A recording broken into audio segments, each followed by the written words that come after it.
आज सुबह उठने मुझे लेट हो गया। कल रात को फीफा देख रही थी ना, सेमीफाइनल, क्या मजा आ रहा है ना फीफा देखने के लिए। आज दूसरा सेमीफाइनल है, फाइनल 20 तारीख को है, बिल्कुल भी अफोर्ड ही नहीं कर सकते उसको मिस करना। अरे यार आपने वो देखी क्या मूवी कॉकटेल? लास्ट हफ्ते ही मैंने वो कॉकटेल मूवी भी देख के आई हूँ मैं। क्या हॉट लग रही है कृति यार, मुझे लगता है अपन लड़कियां ही लड़कों से ज्यादा कृति को ताड़ रहे। Oh my God amazing, I have just become her fan. अरे कल ना मैंने ये भी देखा समय रैना का सेकंड एपिसोड। यार पहला एपिसोड ज्यादा बेटर था मेरे हिसाब से, आलिया वाला एपिसोड। अरे आलिया से मुझे ज्यादा अपने अल्फा मूवी देखी क्या, बहुत ही ठीक ठाक है ना, मुझे भी बहुत ही एवरेज लगी। वायरफ के स्पाई यूनिवर्स के साथ ये मूवी जा नहीं रही है। अरे मैं आपको बताना ही भूल गई, मैं ना अभी रिसेंटली वो केतन और सिया का भी केस फॉलो कर रही थी। यार क्या किया यार सिया ने, अरे उसको ऐसे नहीं करना चाहिए था ना, अननेसेसरी बेचारे केतन को ढकेल दिया खाई में। यार ऐसे ऐसे तो नहीं करना चाहिए।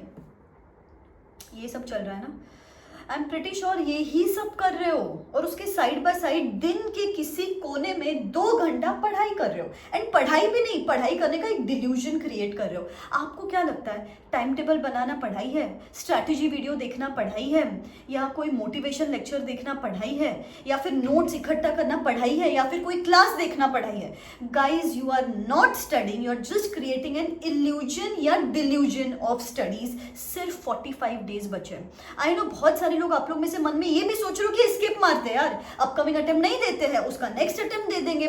गाइस मैं आपको बोलती हूँ, अगर आपने वो 3 इडियट्स का डायलॉग सुना है, दोस्त अगर फेल होता है ना तो दुख होता है, लेकिन दोस्त अगर पास हो जाए और अगर आप फेल हो ना तो ज्यादा दुख होता है। सोचो वो रिजल्ट का दिन, आप अकेले बैठे हो कमरे में, आपके फ्रेंड्स पास हो गए, आप अकेले वो ही बुक्स के साथ पढ़ने वाले हो, आपके फ्रेंड्स एक स्टेप आगे बढ़ गए, वो मिठाइयां बांट रहे हैं, वो सोशल मीडिया पे अपना स्टेटस डाल रहे हैं, और आप उसी कमरे में बैठे हो यही सोचते कि यार मुझे वापस वही बुक से पढ़ाई करनी है। अभी भी कमरे में बैठे हो, तब भी कमरे में बैठोगे। You have to make a choice today. 45 days sufficient होते एग्जाम्स क्लियर करने, अगर आप अभी सीरियस हो जाओ। And if you are serious, comment in the comment section below, I confess I haven't been studying till now, but I will make sure I would utilize every single second of the next 45 days. सारा planning, daily routine, study plan, single group, both the groups, consistency कैसे maintain रखो, resources कौन से refer करो, कैसे 3 readings अभी तक कर सकते हो, सारा डिटेल मैं इस वीडियो में बताने वाली हूँ। बस इसको अभी चुपचाप फॉलो करना है, और ऐसे काफी सारे वीडियोस चैनल पे आते रहेंगे। सब्सक्राइब करके रखना, बेल आइकॉन हिट करके रखना। सबसे पहला पॉइंटर बेटा, seen I have seen that you are romanticising this one thing कि सुबह उठ के पढ़ना है। मुझे पता है, मैं इतने सारे बच्चों को मेंटोर करती हूँ यार, मुझे पता है आपको पेरेंट्स फोर्स करते हैं कि सुबह 4 बजे उठ के पढ़ाई कर, 5 बजे उठ के पढ़ाई कर, लेकिन अगर नहीं हो रहा है आपसे, क्यों अननेसेसरी वो सर्कल्स क्रिएट कर रहे हो? मैं देखती हूँ ना बच्चों को, रोज सुबह 4 बजे का अलार्म सेट करते हैं, फिर 8 बजे उठते हैं, फिर नया टाइम टेबल बनाते हैं, ऐसे करते करते लंच हो जाता है, फिर second half of the day में वो ही पैनिक, वो ही गिल्ट, नेक्स्ट डे वापस एक नया टाइम टेबल, ये ही सर्कल्स में अपन घूमते रहते हैं। बेटा एक फिक्स कर लो टाइम, सुबह नहीं पढ़ा जाता ना रात को पढ़ाई करो, रात को नहीं पढ़ा जाता ना तो एक एवरेज रख लो, 12 बजे सोने वाली हूँ, 6 बजे उठने वाली हूँ। 12 बजे बहुत ज्यादा लेट नहीं होता, 6 बहुत ज्यादा जल्दी नहीं होता, इस हिसाब से आपका टाइम टेबल रख सकते हो। देखो बेटा, अगर अभी ज्यादा पढ़ाई नहीं की, अभी तक एक 10-12 घंटे की पढ़ाई आपको मिनिमम करनी पड़ेगी। इसको कैसे डिवाइड करो? दिन भर में 2 घंटे की पढ़ाई करो, 1 घंटे का ब्रेक ले लो, वापस 2 घंटे की पढ़ाई करो, 1 घंटे का ब्रेक ले लो। अभी वो जो ब्रेक टाइम है उसमें भी फोन नहीं चलाना है, क्योंकि फोन चलाते चलाते कब वो आधे घंटे का ब्रेक, 1 घंटे का ब्रेक 3-4 घंटे तक पहुंच जाते हैं, अपने को ही समझ में नहीं आता। एंड देन बाद में क्या बोलते हैं अपन, मैम मैं तो उसी कमरे में बैठी हूँ, मेरी पढ़ाई क्यों नहीं होती है? Because of this biggest distraction. सबसे the biggest gift you can give yourself is वो फोन को ना किसी दूसरे कमरे में रख लो।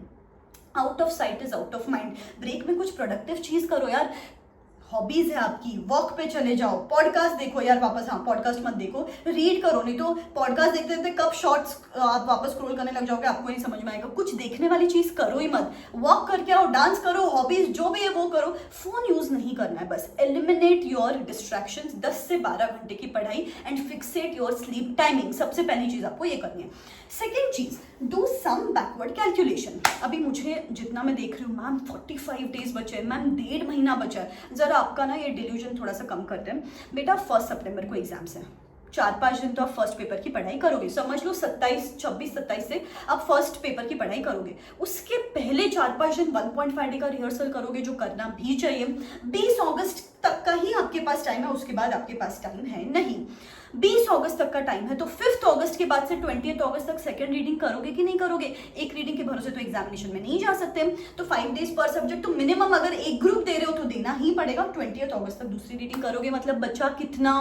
आपके पास बचे हैं नेक्स्ट 20 डेज। फिर इररिस्पेक्टिव ऑफ द फैक्ट कि आप सिंगल ग्रुप दे रहे हो या बोथ द ग्रुप्स दे रहे हो, बेटा प्लीज हाँ जो भी मैं बोल रही हूँ एंड तक सुनना, ये एक वीडियो एंड तक सुन लो, उसके बाद आप कोई वीडियो ना देखो तो भी मुझे चलेगा। तो 5 अगस्त तक 20 डेज बचे हैं। सिंगल ग्रुप दे रहे हो तो 7 डेज पर सब्जेक्ट बचे हैं, अभी तक हो सकता है। बोथ द ग्रुप्स दे रहे हो तो 3 से 4 दिन हर सब्जेक्ट के बैलेंस पोर्शन के लिए बचे हैं। अगर 5 अगस्त तक एक रीडिंग हो तो ही बोथ द ग्रुप्स के लिए जाना, otherwise stick to a single group. कोई भी एब्सोल्युटली इमोशनल डिसीजन यहाँ पे लेने की जरूरत नहीं है। मैम हम कौन से सब्जेक्ट को करें, कॉम्बिनेशन ऑफ सब्जेक्ट्स क्या होना चाहिए? सी मैं क्या बोलती हूँ, एक थियोरी रखो, एक प्रैक्टिकल रखो। सीए इंटर का अगर ग्रुप 1 कर रहे हो, नेक्स्ट 10 डेज में अकाउंट्स एंड जीएसटी, उसके बाद के 10 डेज में income tax and law. Group 2 कर रहे हो तो ऑडिट और एफएम रख सकते हो 10 डेज, और उसके बाद you can keep costing and SM. ये डेट वाइज टाइम टेबल मेरे टेलीग्राम हैंडल पे डाल दूंगी, डिस्क्रिप्शन बॉक्स में टेलीग्राम हैंडल का लिंक है। तो इस तरीके से बैकवर्ड कैलकुलेट करके पढ़ाई करो। नंबर 3 पॉइंट, बेटा आपके साथ ना too much is too bad वाला सीन हो चुका है। मैं बच्चों को क्या देखती हूँ, लेक्चर देख के पढ़ाई हो जाती है, ये एक डिल्यूजन अलग क्रिएटेड है आपका। मैम मैं मैराथन भी देखूंगी, मैम मैं वन शॉट भी देखूंगी, मैम मैं कॉन्सेप्ट लेक्चर भी देखूंगी, हो गई मेरी पढ़ाई। बेटा tell me the last time जब आपने पेन पेपर लेके एक्चुअली कोई सम प्रैक्टिस किया। Tell me the last time जब कोई थियोरी सब्जेक्ट आपने बुक बंद करके उसको रिकॉल करने की कोशिश की। बेटा पैसिव स्टडीज बंद करो, मैं कितनी बार बोलूं आपको, देखो लेक्चर लेकिन वहीं पे देखो जहां पे आपको कॉन्सेप्चुअल अंडरस्टैंडिंग नहीं है, वहीं पे लेक्चर देखो जहां पे लेक्चर देख के आपकी पढ़ाई की स्पीड फास्ट होती है। Otherwise stick to self studies. हर लेक्चर देखने की जरूरत नहीं है, आपके हिसाब से आपको लेक्चर मोल्ड करना है।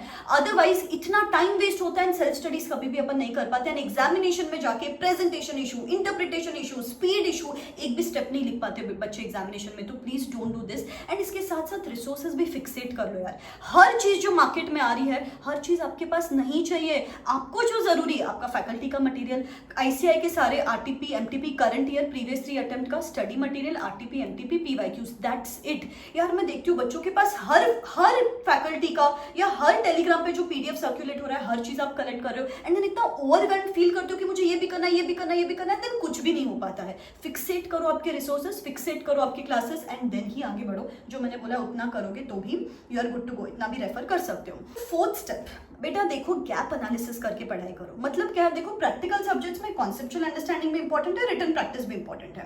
थियोरी सब्जेक्ट्स में रिटेंशन भी इंपॉर्टेंट है, प्रेजेंटेशन भी इंपॉर्टेंट है, लेकिन उसके साथ साथ खुद का गैप एनालिसिस करो ना। जैसे कि 6 सब्जेक्ट्स लिख लो, आपने लिखा है अकाउंट्स, मेरा अकाउंट्स में प्रिसाइसली प्रॉब्लम क्या है? अमालगमेशन प्रॉब्लम है, प्रेजेंटेशन प्रॉब्लम है, स्टैंडर्ड्स प्रॉब्लम है, क्या प्रॉब्लम है? लॉ में मेरा क्या प्रॉब्लम है? लैंग्वेज प्रॉब्लम है, एमसीक्यू प्रॉब्लम है, रिटेंशन प्रॉब्लम है, क्या प्रॉब्लम है? ऑडिट में मेरा क्या प्रॉब्लम है? डिफरेंट एंटिटीज, आइटम्स, जो भी आपको लगता है मेरा एग्जैक्ट प्रॉब्लम है, work upon those gaps, only then move ahead. नहीं तो फिर जो लास्ट टाइम आपको मार्क्स मिले वैसे ही मार्क्स मिलेंगे। अगर आप फर्स्ट टाइमर्स हो तो फर्स्ट रीडिंग के टाइम जो गलतियां हुई वो ही वापस गलतियां होगी। तो खुद के गैप्स के हिसाब से पढ़ाई करो।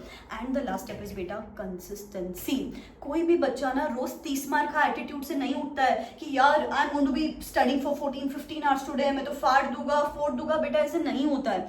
Nobody is super duper charged up every single day, you just have to stay disciplined. You are not going to feel motivated every single day, you just have to stay disciplined. And ये discipline लाने के लिए खुद के साथ strict रहो। आज का मेरा ये टारगेट है, आज मैं तब तक सोने नहीं जाऊंगी जब तक I achieve the target of this particular day, that's it. उसके लिए मोटिवेशन की जरूरत नहीं, ड्राइव की जरूरत नहीं, सिर्फ डिसिप्लिन की जरूरत है। और बेटा अगर आपको डिसिप्लिन की कमी लग रही है तो मेरा लास्ट मंथ वर्कशॉप बिगिन हो रहा है, जहां पे I would help you to clear CA examinations with just limited time left, जहां पे मैं आपके साथ प्रिसाइज चैप्टर शेयर करूंगी based upon ICI section wise weightages, RTP MTP. मैंने निकाला है कुछ सिलेक्टेड चैप्टर्स कि बेटा सिर्फ ये चैप्टर्स करेंगे, 80% पढ़ाई करेंगे, लेकिन स्टिल अपन एग्जामिनेशंस क्लियर कर लेंगे। इसको भी मैं डे वाइज अलॉट करके दूंगी आपको। बेटा आज ये चैप्टर करेंगे, कल ये चैप्टर करेंगे, फिर उन पर्टिकुलर चैप्टर्स के बेसिस पे मैं आपके टेस्ट कंडक्ट करूंगी। यस, हर सब्जेक्ट के साथ test, 3 portion wise papers, 3 full course paper, एक एमसीक्यू पेपर, जिसको मैं आपको इवैल्यूएट भी करके दूंगी as per ICI standards, so that आपको प्रिसाइजली समझे कि यहाँ पे मेरी गलतियां हो रही है। And if I avoid these mistakes in the upcoming examinations 100% आप एग्जामिनेशंस क्लियर कर लोगे। इसके साथ साथ आपको मेरे साइड से डेली बूस्टर ऑडियो नोट्स मिलते रहेंगे so that you stay consistent. इसके साथ साथ अमेजिंग एक्टिविटीज होगी, मैनिफेस्टेशन, विजुअलाइजेशन, अमेजिंग सेशंस होंगे, 1.5 day plan, dos and don'ts, stress management, how to manage those 3 hours of examinations. And when you see so many other people around जो भी अभी पढ़ाई चालू कर रहे हैं but now when they are ready to give in their 100%, उनको देख के आप पढ़ाई करने लग जाते हो। लास्ट अटेम्प्ट के टाइम पे भी इतने सारे बच्चों ने वर्कशॉप के लिए एनरोल किया था and they called me on the results day saying ma'am बस ये वर्कशॉप अटेंड करके 30 to 40 डेज में एग्जामिनेशंस क्लियर कर लिया। आपके लिए भी यूजफुल रहेगा, डिस्क्रिप्शन बॉक्स में नहीं दे रही हूँ, go and check it out. लेकिन सबसे पहले बुक्स खोलो, पढ़ाई करना स्टार्ट करो। I am sure you won't regret this decision of yours. ठीक है, all the very best, bye bye, take care.